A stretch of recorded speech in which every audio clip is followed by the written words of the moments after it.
से मुक्त हो जाता है।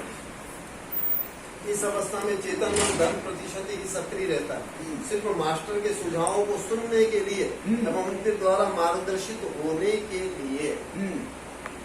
इस अवस्था में हमारी तर्क बुद्धि पूरी तरह सुप्त हो जाती है। इस अवस्था में हमारा सूक्ष्म शरीर एस्ट्रल बॉडी बाहर निकलकर समय और सीमा से परे ब्रह्मांड के किसी भी कोने में, किसी भी युग में, अनंत भूतकाल में, अनंत भविष्य काल में यात्रा कर सकता है।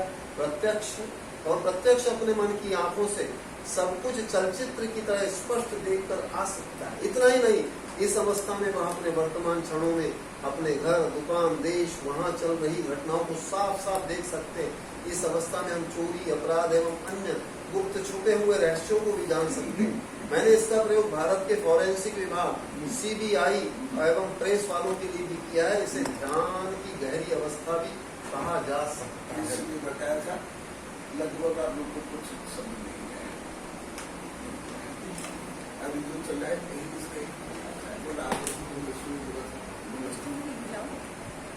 यही आप लोग को अपराध है।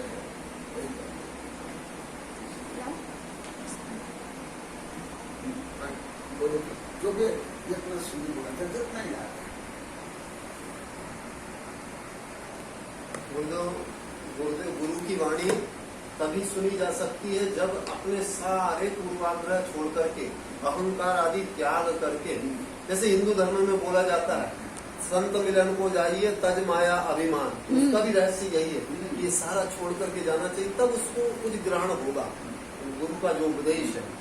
यहाँ भी वही बनता है। ऐसी श्रद्धा की अवस्था में भले उसके पास ज्ञान नहीं है, लेकिन वो श्रद्धा से ब्रह्मांड के दर्शन कर सकते हैं। जैसे आप बोलते हैं अभी मुझमें अभी पूरा ज्ञान नहीं है, लेकिन मैं यथा योग्य भाव श्रुत से अभी ब्रह्मांड को देखता हूँ, सब समझता हूँ, उसकी क्या येता है, महत्ता है, ये सब जानता हूँ। तो आप अपने विषय में जो बोलते हैं आप हम लोगों को बताती कि आपने भी ये सब है, लेकिन श्रद्धा से प्रारंभ होगा।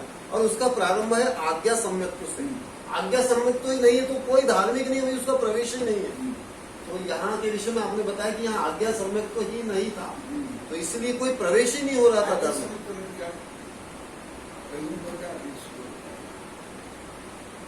श्रद्धा गुरुदेव आपके आज्ञा सम्यक तो जो गुरु बोल रहे हैं, जो निर्माणी की आज्ञा है वो मुझे प्रमाण है। हाँ। ये भगवान की वाणी है, ये मुझे प्रमाण है। मुझे इसके अलावा कोई उसमें तर्क नहीं करना है। मुझे तो है गुरुदेव, ये तो मैं तो मन से कहती हूँ, मैं आके भी बैठी तो मेरे अंदर ये है।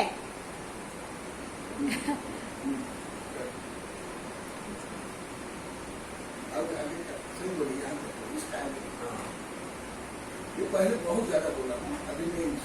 और इस अवस्था में हम चोरी, अपराध, अन्य गुप्त छुपे हुए रहस्यों, वो तो जैसे आप बोलते हैं, मैं सरल भोला जैसा समझते हैं। सरल भोला व्यक्ति ज्यादा दूसरे के अपराध समझ सकता है, जो उस अपराध में लिप्त है वो नहीं समझ सकता, कि वो स्वयं को भी नहीं जानेगा, दूसरों को भी नहीं जान सकता कि उसका स्वयं का दोष क्या, दूसरों का दोष है। लेकिन जो बिल्कुल निर्दोष है वो ज्यादा अच्छे से जान सकता है। जैसे आप सबसे अच्छा उदाहरण है कि हम गृहस्थों के भी विषय में आप जो बताते हैं वो यही बताते हैं कि तुम गृहस्थों का विषय नहीं जानते, तुम अभी स्त्री हो, तुम स्त्रियों के रोगों को, शरीर को, तुम्हारे यौन अंगों को, उससे संबंधित प्रसव को, ये नहीं कुछ नहीं जानते। कई बार आप अभी बोल रहे हैं किससे रोगों को हम नहीं जानते, कैसे खाना उसके आप समझ अपनी ज्यादा बोलते, आप लोग को अभी याद नहीं होता है हल्का हल्का।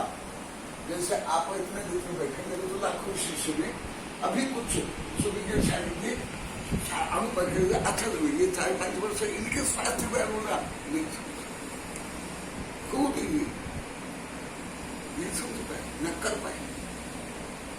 कितने खांसी जुकाम रहती थी, कितने पानी निकलते थे।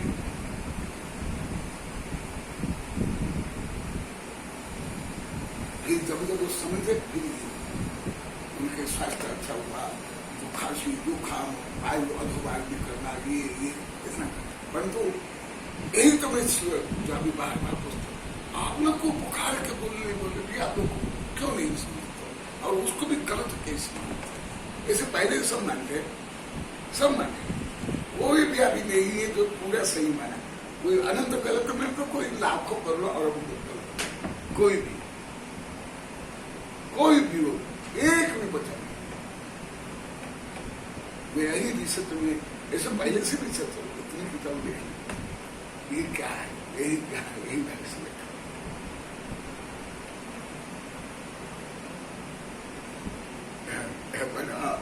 बोलो आगे का इस अवस्था में हम चोरी, अपराध और अन्य गुप्त छिपे हुए रहस्यों को भी जान सकते हैं। मैंने इसका प्रयोग भारत के फॉरेंसिक विभाग CBI प्रेस वालों के लिए भी किया है। देखो इसने भी इस रहस्य को जाना और इसका CBI और अपराध विभाग आदि में प्रयोग करके उसमें सफलता प्राप्त की। तो यहाँ जो स्वयं जो दोष नहीं जानता अपराध है, वो दूसरे कैसे आगे के यहाँ लिखा हुआ। इसमें सूर्य बोला था, पहले भी अपना बार बोला, बड़ा समय बोला, और मेरी सामुद्रिक शास्त्र में भी अपनी जब तर्क बुद्धि से पूरी तरह सुप्त हो जाते हैं, तटस्थ होकर के जब देखते हैं तब समझ में आता है। कहीं भरे हुए हैं, पूर्वाग्रह से ग्रसित है, तो फिर नहीं समझ सकते। यार मैं तो जानता हूँ, मैं तो सब जानता, तो क्या जानते हो तुम? कुछ नहीं जानते। अभी जैसे प्रत्यक्ष उदाहरण प्रोफेसर दीपा, अब अपराध मनोविज्ञान की वो प्राध्यापिका रही है, लेकिन अभी वो बिल्कुल पूर्वाग्रह छोड़ करके बैठती गुरुदेव का, तब सीख पा रही है। तो मैं सब जानती हूँ, मैं क्या, तो वो कुछ नहीं सीख पाती। उनको लग रहा है कि जैसे बोले नहीं जाएंगे, जबकि वो प्रोफेशनल जगत में रही है और गुरुदेव प्रोफेशनल जगत से परे है, तो वो भी गुरुदेव उससे आगे जानते, फॉरवर्ड जानते, ये उसको समझ में आ रहा। तो ये तटस्थ भाव से मैं यहाँ कमरे में आती हूँ, तो बाहर सारा निकाल देती हूँ, क्लीन स्लेट लेके यहाँ कभी गुरुदेव को समझ सकता हूँ। नहीं तो गुरुआ में लेके आया तो कभी नहीं समझ सकता। अंदर में कुछ लेकर के बैठे हो, मैं जानता हूँ, आता है, मुझे खबर है, तो फिर कुछ नहीं सीख सकते, कुछ भी नहीं सीख सकते। नहीं आता ये जब जानेंगे। और आपने बताया बोलते ज्ञानी होने का लक्षण, मैं मुझे अभी अनंत अज्ञानी हूँ, ये जानना ही सबसे बड़ा ज्ञानी होगा। ये बारे बोले ना, जो बोली मासूम गुरुदेव इतने ज्ञानी, आप तो सब बोले ना, इतने ज्ञानी तो भी स्वयं को क्या मानते हैं? अभी तक तक भी नहीं आता और सीखना आगे। अभी नहीं मैं पहले कल से 1000 बार बोल दिया। मैं और हम तो पहले तो ऐसे कभी सोचा ही नहीं। ये तो अब यही कमी, यही अपराध आप लोग, यही चल, यही जो चल रहा है। अभी ये मान रहे कि नहीं जानते, इसीलिए सीख पा रहे। अब तटस्थ भाव हो गया, पहले तो भरे हुए थे ना। ऐसे जो हमारा जो लौकिक ज्ञान जो होता है वो सब हमको ज्ञात है, बस इससे ज्ञात नहीं, वो भी कुछ नहीं है। हम लोग जो करते उसका भी ज्ञान नहीं है। वो नहीं है वो ज्ञान जो शादी भोग लड़ाई झगड़ा संकलेश फैसला व्यसन का तो अभी भी ज्ञान नहीं। इसलिए तो इसलिए तो स्वयं आप लोग को निर्दोष मानिए। कहा 13वां गुरुस्था निर्दोष हो, जब आत्मा को ही नहीं देते कैसे निर्दोष थे? तो भी नहीं बोल रहे। हाँ, जो कल बोली थी अभी तुम्हारा वही चल रहा था। कल का बोले अभी पूरा सुबह भी अभी भी वही मिस चल रहा है। घमंड। अभी तुम्हारा नाम लेकर मैंने पढ़ाया था। कल क्या बोले?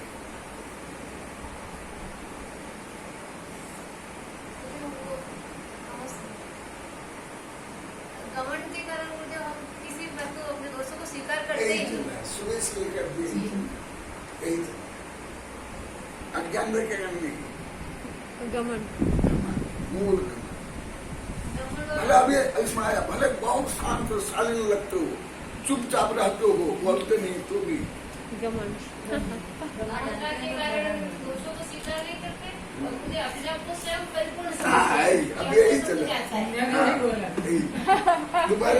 तुम्हारे बिना पुस्तक तो तुम्हारा ये सिद्धांत बोल दिया था कुछ समय पहले।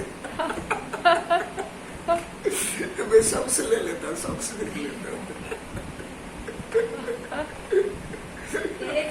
2007 में बार यही बताते हैं, मैं कितनी बुराई हो तो बुराइयों से मैं सीखता हूँ। सब कितनी भी बुराई हो तो भी इतना छोटा सा गुण प्रशंसा भी करता और उनसे सीखता भी हूँ बुराइयों से।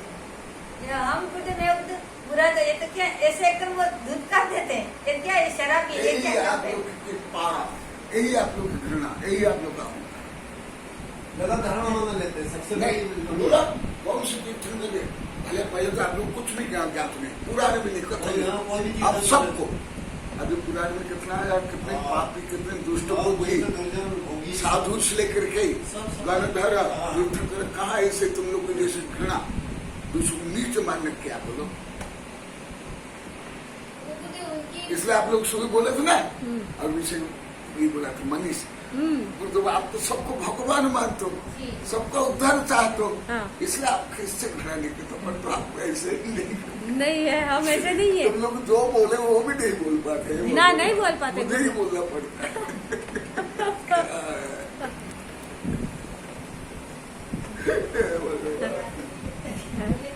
आपको गुरुदेव सब याद है कौन क्या बोले, सब टाइम सेम बोलते हो भूल नहीं, तो अधिकतर सब कह गई, जैसे क्या क्या कह गई। हाँ।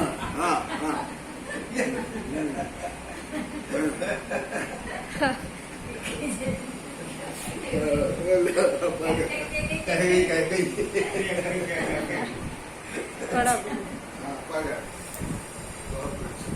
वही है वही जो राम रची राखा, तकदीर में होगा तो हो जाएगा।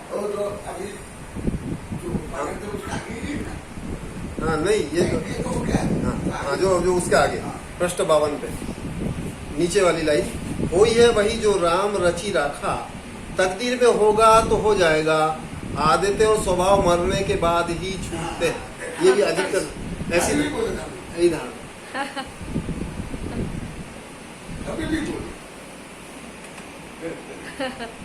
अधिकतर लोगों की ये धारणा में रहता है, मेरी हालत मात्र वो मेरे बिना जारी ही नहीं होती।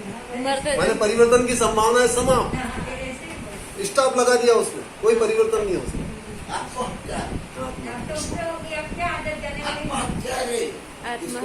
कहा जाता है, आत्म परिणाम हिंसन बात सर्वे हिंसक, जो आपके खोटा भाव है ये आप स्वयं हत्या करे, आत्महत्या करे हो। इस दृष्टि से लिया देखिए, जो धार्मिक मुक्तियां भी सब सही नहीं है, वही है वही जो राम रची राखा, बिल्कुल ये भी सही। आदतें और स्वभाव मरने के बाद ही छूटते, फलाने गुण तो पैदाइश से नसीब में मिलते हैं, हमारी परिस्थिति और उनकी परिस्थिति में बहुत अंतर है।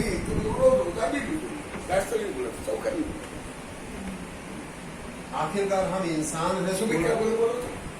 हाँ, हम दूसरों की प्रशंसा नहीं कर पाते गुरुदेव, वो वाली।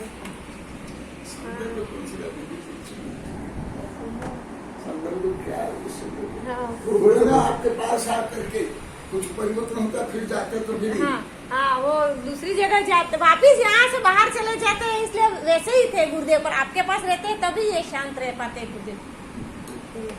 फलाने गुण तो पैदाइश से नसीब में मिलते हैं, हमारी परिस्थिति और उनकी परिस्थिति में बहुत अंतर है। आखिरकार हम इंसान है, थोड़ा बहुत गुस्सा लालच तो होगा ही, नकारात्मक भाव तो आना स्वाभाविक है, सबकी अपनी अपनी। आप लोग का ही वर्णन है, मेरा तो है नहीं। भाग्यवादी भाग्य से सोचते, कालवादी सोचते जमाना ही ऐसा है, काल ही ऐसा है।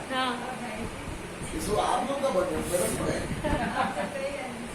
सबकी अपनी अपनी तकदीर है। इस तरह मन को सांत्वना देने वाली या आपको कमजोर करने वाली अनेकों नकारात्मक धारणाएं आपको नई प्रोग्रामिंग करने में ब्रेक लगाएंगी। आप में सकारात्मक परिवर्तन आ सकते। ये जो ऐसे भाव है तो उसको मतलब अपनी धारणा बना के रख लेते हैं कि हम में परिवर्तन आ ही नहीं सकता है, ऐसा हम सोच के बैठ जाते हैं। लेकिन जब आपके पास आते हैं ना तो हमको मालूम पड़ता है कि ये सब भावनाएं अपनी नहीं है और अपन इसमें परिवर्तन ला सकते हैं और उसमें फिर परिवर्तन आता है। जैसे व्यक्ति को मतलब ये जो बता रहे वो स्वभाव के विभाव है और उस विभाव को फिर स्वभाव में परिवर्तित करना वो अपने स्वयं के हाथ में है। तो वो मुझे ऐसे कोई व्यक्ति साधारण व्यक्ति को तो नहीं आ सकता, लेकिन जब आपके पास तो उसके संपर्क में आएगा और आपसे सीखेगा, समझेगा, शिक्षा प्राप्त करेगा तो उसमें परिवर्तन स्वाभाविक रूप से आ जाएगा। कल भी बोली थी, धर्म का स्वरूप इसको बड़े बड़े वैज्ञानिक का प्रोफेसर पहले से बोलते हैं। और तुम लोग तो जैसे विपरीत बुद्धि वाले, अनंत विपरीत भाव वाले, तुम्हारे कैसे बोलने लगे, जैसे कि तुम बोले थे लोग को कि वो तो आपके पास आने पर ही परिवर्तन, जब भी मुझे ही बोलते थे आप ही घमंडी, भ्रष्ट, अज्ञानी, कुज्ञानी, ऐसे आपने कैसे भाव आया। कल भी बोले थे आपके पास से परिवर्तन। जो धर्म करते हो लोगों को देखते हैं ना तो फिर उनको बार बार तुलनात्मक जैसे अध्ययन करते हैं ना तब मालूम पड़ता है कि वास्तव में जब इतना व्यक्ति धर्म कर रहा है तो भी उसके स्वभाव में तो कोई परिवर्तन नहीं आ रहा है। इसका मतलब वो कुछ समझ नहीं रहा है, सिर्फ एक क्रिया मान के कर रहा है उसको। और आपके पास आते तो गुरुदेव उसका मूल स्वरूप हमको मालूम पड़ रहा है। हम मूल स्वरूप को पहले समझ ही नहीं रहे थे। अब आपके पास आके धर्म का मूल स्वरूप स्वभाव क्या है वो सब हम विभाव समझते ही नहीं थे गुरुदेव, खाली स्वभाव ही समझ रहे थे। विभाव को भी स्वभाव मान रहे थे। विभाव तो आपके पास समझ में आया कि ये जिसको हम स्वभाव कह रहे वो स्वभाव नहीं विभाव है। यही लिखा रहता है इससे पहले ही। अब है बाहर से स्वयं को शांत दिखा रहे हो, क्षमावान दिखा रहे हो, ये दिखा रहे, पर अंदर में अवचित में मन में कषाय ही है अंदर। स्वयं को आपके पास आके ही जानने के तब अब स्वयं का दिन अब हो रहा है। इतने दिन तो सबको दूसरों क्या कर रहे हैं, दूसरों के साथ अपन भी वैसा करे वो था। अब गुरुदेव आपसे जुड़े तो स्वयं का अध्ययन हो रहा है और हमको अब क्या करना है, वो आपसे सीख रहे हैं तो अब परिवर्तन आ रहा है। जो जिसको स्वयं का दे रहे उसमें बन गया और समझ में आ रहा है ये समझ नहीं है, ये तो वास्तविक स्वरूप है। यही सब लिखा है। आपके पास आने के बाद कुछ आप दूसरे बारे में आप सोचते ही नहीं, वो कोई क्या करता है क्या कहेगा वो कुछ। जब तक आप बार बार बताते स्वयं को सोचना है, स्वयं की निंदा करा करें तो बस बार बार यही होता है। अब ये भी होता है कि फिर जो विपरीत परिस्थिति है वो भी स्वयं के कारण ही आई हुई है। तब इसको सुलझाना और अच्छे भाव लाने। और आपको देख के इसलिए आते हैं कि आप प्रायोगिक रूप में हो, आपके ऐसे भाव है, ऐसे ज्ञान है, आप हमारी प्रत्यक्ष स्वरूप आगमुक्त चर्या, आगमुक्त ज्ञान और आपका हर शब्द आगमुक्त है। इसलिए बार बार यही होता है कि गुरु जो कह रहे सही है तो आपके चरणों में, आपके आगम मंडल में आते ही हमें भावों में परिवर्तन आ जाता है गुरु। और लगातार आ रहे इसलिए फिर वहाँ प्रभाव, बाहरी प्रभाव भी कम हो जाता है। अगर आप थोड़े दिन रहते हैं तो महीने दो जब फिर हम बाहरी प्रभाव में उठ जाते हैं। पर अब ये लंबे समय सानिध्य मिल रहा है तब वह प्रभाव कम हो रहा वहाँ पर। आपका जो भाव है, लक्ष्य है, वो नवाचारक है और परिवर्तनकारी है, क्रांतिकारी है। और दूसरे यथास्थितिवादी है, जो चल रहा है भाग्य से वही जो हुई है वही जो राम रची रहा था। जैन भी वैसे ही हो गए जो विशेष है जैन के आगे विशेष लगा उसका मैंने अनुभव किया है।